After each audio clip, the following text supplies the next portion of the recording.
Okay, so yeah, we're good. No, well, it's just set up. We're good now. It's recording. Okay. The blinking red just means it's monitoring. Okay. Okay. All right. So topic for today is about hiring. So there's two. Okay, the hottest job that everybody wants to work at a startup. That's number one. So we got that out of the way. Covered. Second part of that, if you go down, the thing that everybody wants. So first they want to get a job at a startup, but then the thing that everybody wants to do at a startup is all of a sudden everybody wants to be a product manager. Amen. I found that out recently when I gave a talk at HBS. So back in the day when my product managers that I used to work with wanted to leave product management and they would go to HBS. Now I'm going to HBS and people want to leave HBS and become a product manager. So people go to business school and then they come out being product managers. Yes. We don't need to dive into we've touched on MBA stuff before, so we won't go deep in that one, even though I can see it on your face. But the question that everybody asks you a lot is how do you hire PMs? What do you look for in hiring PMs? And you have a really I don't really care take on this. So no, I care deeply. Yeah, you care deeply, but you don't have you have a criteria that's the opposite of what people are going to. Yeah, I think I have a different perspective, and mine is they usually ask me what qualities you need to be a PM, and how much does experience play in, how technical do you have to be, and I say number one, I never hire someone to be a PM who's been a PM before, and then their mouth drops. Okay, so let's go in on that. So that seems counterintuitive because I listen to everybody, and what does everybody say about startups? The hardest thing is the people and hiring. Mm-hmm. You got to get those things right. I agree. But you're saying don't hire somebody who has experience for what you want. Yeah, and that's for a couple of reasons. One, PM is a role that is very specific to a company, and if you meet PMs from 5 different companies, you've met 5 different roles that almost have very little overlap. And then the second is the companies that I've started or I have been a part of have been product-driven companies. Therefore, product is our special sauce, right? And depending on your company and depending on what your special sauce is, for my companies, it's been product. And if that's our special sauce, then we can grow people better internally than we can hire external PMs. So a good example, so at Drift we have Matt as our product manager, and you guys hired him right out of college. Mm-hmm. He's our only product manager right now. That's right. And to you, that's so you'd rather do that, right? Where you can have somebody and mold them than take somebody who's been at Google for 10 years and then have to retrain them to this way? Exactly, because when we mold them and they come and they rise internally, they have our DNA, right? But is there a skill set for product managers, or can you take anybody and have them become a product manager? I would say there are not specific skill sets, not specific rules for hiring a product manager. I think there's heuristics. There's things that we look for that we think are patterns. I think people who are naturally obviously curious about the types of products that we're building. People and today people who are really product junkies or really geek out on whether it's Product Hunt or new products that are being released. They're the ones that are testing new gadgets and new things all the time. Right. So you want somebody. So you still want somebody who's playing around with products all the time, but maybe not somebody who's gone super deep on one. Yeah. And that's the only thing that they can think about. Okay. So the secret sauce thing is interesting. So if product is your secret sauce, you think that you can almost train anybody to be a product manager. That's specific to us. Let's maybe give some more general advice for other companies based on their secret sauce. So what's your kind of theory on who you hire? So the first thing is, what's your secret sauce? Mm-hmm. Then first, it's identify your secret sauce. And so let's say it's another company and their secret sauce happens to be sales. Okay. Then I think in that company, they should probably hire product managers who have experience. They probably should hire marketers that have experience. They probably should hire finance and HR that have that bring a wealth of experience. But they probably shouldn't hire lots of experience when it comes to sales, because sales is their secret sauce. Right. And so in the product-driven scenario, you're looking for on the outside people who, the non-secret sauce thing is very specific in finance, HR, or just other kind of roles that don't support the product. Exactly. I think for us, those roles, let's say that finance, HR, hire experience all day long, right? I'm going to look for people who are going to teach us something there. But in product, we're teaching people about product. in kind of growth and marketing, I'd say, that's a secret sauce area for us too. And so we're doing more teaching than we are necessarily learning from someone who's just had 20 years of experience in a company. Why do you think everybody wants to be, so you speak at a lot of these things and they're really specific and everybody asks you to speak on product management because product management is like the product thing, right? It's like if either you're an engineer or designer or product manager. Yeah. Why does everybody want to be a product manager? And maybe what talk about how that role has changed. Like, cause don't you feel like if it was the same role as it was 15 years ago, nobody would want to do it? I think the power balance has shifted, and so when I first started doing startups, what was valued was experience, having a degree from a business degree, whether it's an MBA or not, was highly valued, right? So it was all about business, and what was sort of valued was engineering and product management. I'd say engineering for sure, product management was way below engineering, and so in that scenario, many people wanted to escape being a product manager because they were kind of low on the totem pole. And it was more like project management. Yeah, it was more project management stuff. It wasn't exciting. It was more waterfall and agile kind of stuff. So it was a certain kind of person.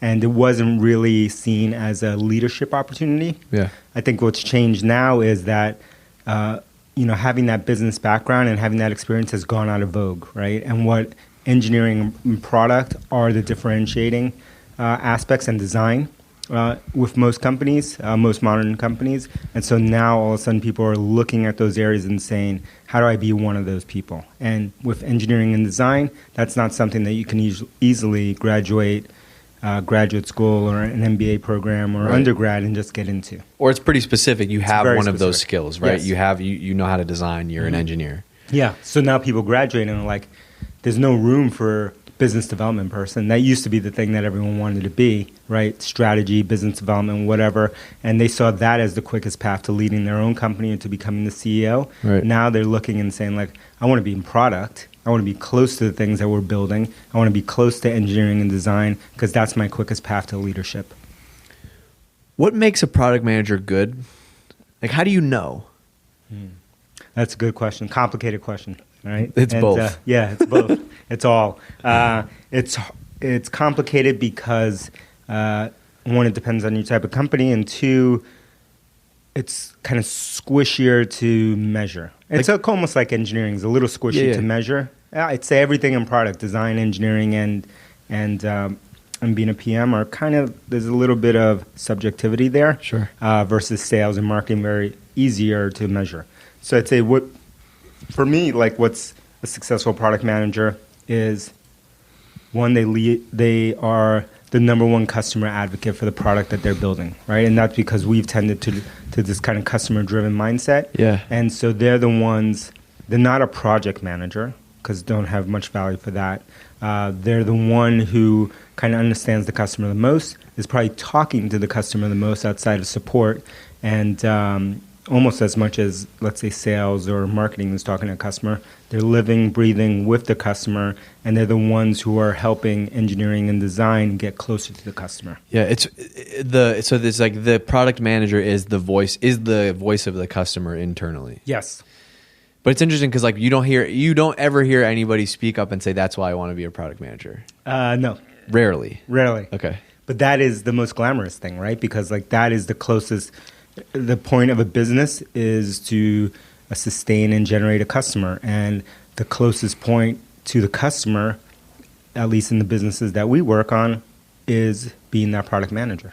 Right? Yeah. So that is the closest to the customer. So they should be excited about that. Yeah, and we'll do a whole one on the value of talking to customers versus looking at data. But it's like the product manager is the owner of that. Yeah. Yeah. It's like, cool, we can look at dashboards all you. I think the trend is you might go to business schools and hear people that want to be product managers and they want to fire up all the dashboards and all the Excel sheets. Exactly. But the real good ones are going to be like, I'm going to spend my entire day out of the office or just answering emails with customers. I think you nailed it. I think that's when I get asked about being a product manager, I think the first question is like, how technical do I need to be? And I say, not very. And then two, when we talk some more about what they're thinking a product manager is, they're definitely thinking the same thing as being that BD or strategy person, which is Excel, PowerPoint, spreadsheets, just looking at data all day. And looking at data all day is not a product manager. No, there's actually more roles for that's more like growth today, right? Exactly. You want somebody. I'd love to have somebody super analytical working with me. Okay, you can own all that stuff. Totally. Yeah, just that's going what you want to deep do. in that stuff. All right, let's leave people with some like a little bit actionable stuff. Maybe you'll share a secret or two.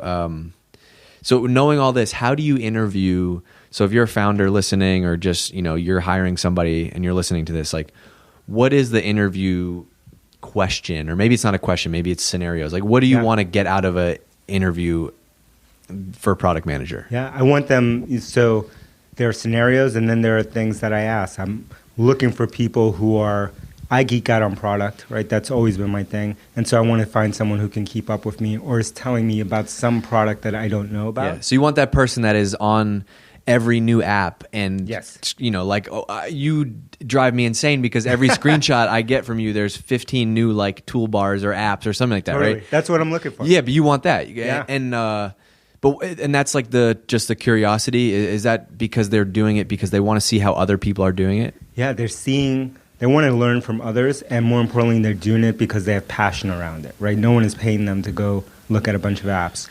And so I want to see that. I want to look at their phone if I can. I want to look at their desktop. I want to see what it is, what they're actually using. And then I want to talk about products. And I may pick a random example product that I love and see if do they even know what I'm talking about? Two, like, can they appreciate it? Are they geeking out? It's like whatever you're into, like you're into CrossFit. So if you talk to someone who is into CrossFit, you can geek out in seconds. Right. And if they're not into it, you can tell that they're not into it. So that's a really important point, because so that really gets at the core of, do you want to be a product manager because you want that job, or do you love products so much and you're not an engineer and you're not a designer and that's what you want to do? Exactly. And then we talk about like ideas that they have for products. Another red flag, they have no ideas for products, right? And just things that they want to do, and then how do they work each day? So that is also looking at the tools. So like, how do you work each day? You use Evernote, or do you use some other notepad, or like, what do you use as from a process standpoint? The best product managers are always trying new things and new processes. Do you ask some specific things? Like, do you say, hey, how would you, like right now, Twitter is the one that everybody likes talking about. Hey, come to this interview with 3 ideas on how you would grow Twitter. Yeah, I don't ask them beforehand because I don't like people to be rehearsed. So I may ask that question on the cuff, right? How are we going to fix Twitter? Or show me how you use Twitter, or show me your account. Yeah, that's a good point, because anybody can prep for that, right? Yeah, you want the genuine catch you at 7 o'clock on a Friday drinking a beer talking about products or coffee or whatever. And same goes for any other discipline. If marketing is the secret sauce, then you want someone who can show you and demonstrate that they are passionate about that area, that they've delivered results before. Like for a product manager, we're not hiring someone who comes from that background, but if you were, you're looking at results. You're looking at past behavior. Cool. So takeaway is, think about your secret sauce, especially if you're hiring product managers. If your special sauce is product, hiring a classically trained product manager probably isn't the best thing. Exactly. Cool. All right. Quick CTA. We got one this time. Where you want to do an AMA episode. That'd be awesome. And we want people to send, we always want to do that. So if you have questions that you want us to go through, like today we had this idea of going through hiring product managers. So fire off your ideas for any decancel@decancel.com. That's it. Right. Okay. So send us things you want us to talk about on the show, and we'll do it. And if you've enjoyed any of these episodes, go to iTunes, leave a quick review. 5-star. 5-star review. 5-star only. Don't front. You're picky. What happens if you do a 5-star review? We'll see. Last time you said, I'm still recovering. Last time we did interviews, and you still have no free time. So we'll hold off on that. But I'm still like booked out for a few months. This is a PSA to the people. You could butter him up if you sent in a good question to talk about on the podcast. Awesome. All right.